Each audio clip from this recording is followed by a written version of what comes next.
how delicate they are, that they're related to jellyfish, that their tissue is 2 cell layers thick, and by touching it or rubbing against it, you're very likely destroying that tissue and greatly injuring that animal or opening it up to disease and infections just like we would get. If this is an infrequent thing to happen, there's going to be very little effect on the coral reefs. When areas are overexploited and these types of disturbances become chronic or continuous, then the corals really start to suffer. We also have to keep in mind that it's not just people touching corals that's causing any problems. It's all of our activities. So fish feeding and using sunscreens and chemicals, the stuff development from land, adding nutrients and sediment into the bay, climate change, ocean acidification, it shouldn't happen. People shouldn't touch corals. There's no good argument for touching a coral, and there's lots of good arguments for not doing it. It's very senseless and irresponsible to do so.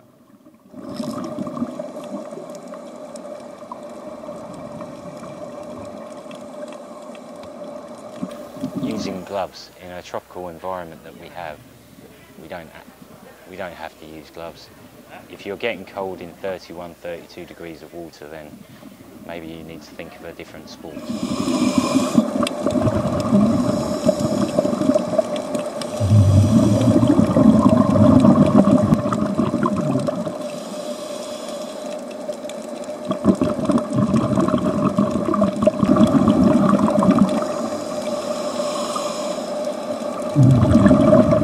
Sometimes people think it's okay to pick up animals.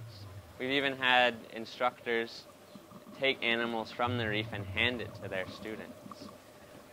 They think, oh, it's not a big deal. We're not hurting the animal. I'm not taking it up to eat it.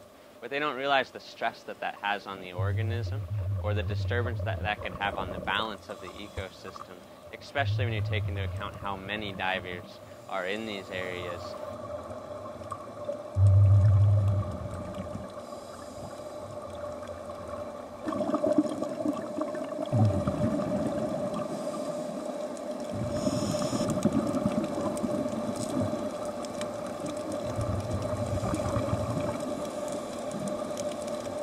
It is possible to go 20 metres at some of the other dive sites and see similar activities from divers with more experience, from dive leaders with more experience, whereby people are standing on corals, touching animals inappropriately and having a general disregard for the environment that they're enjoying and not looking to conserve it but just looking to exploit it for their own benefit. And a lot of these dive leaders don't receive adequate training in the environment, respect for the environment and what is appropriate and inappropriate behaviour. Yeah, diving around Koh Tao, I see this kind of stuff almost every single day. But it's very common. Fins on coral, damaging the coral, touching the coral. It's simple rules to follow. Don't touch things, control your students. Those two things would mitigate most of the problems that we have. It does make me angry, very angry, but unfortunately it doesn't seem like much is changing or can be done about it.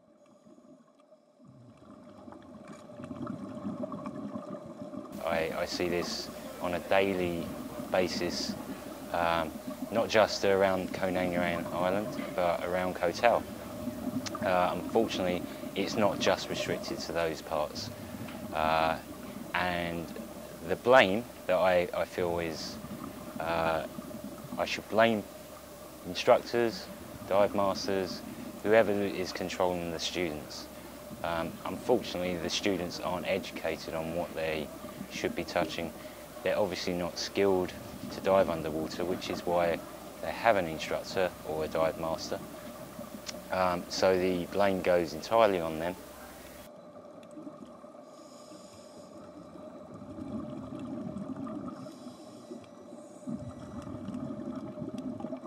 The majority of the dive schools that act like this and behave like this, they don't care.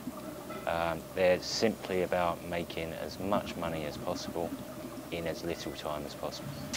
I think instructors and dive masters are not given enough information about the ecosystem. There seems to be a complete lack of understanding of what they're diving in, which is really strange because they chose that career. I would love PADI or SSI, all the organisations to include a module based on the environment. Not necessarily getting into the marine biology, but just an understanding, a basic, even kids level of understanding of how things work and why we shouldn't be doing the things that are happening on this island. Diver damage definitely is a factor that is detrimental to coral health. There is very, very good research from Australia and from the Red Sea on the amount of damage being done by divers. It's very hard to decline the facts that most of us will be able to see in our lifetime, the extinction of corals.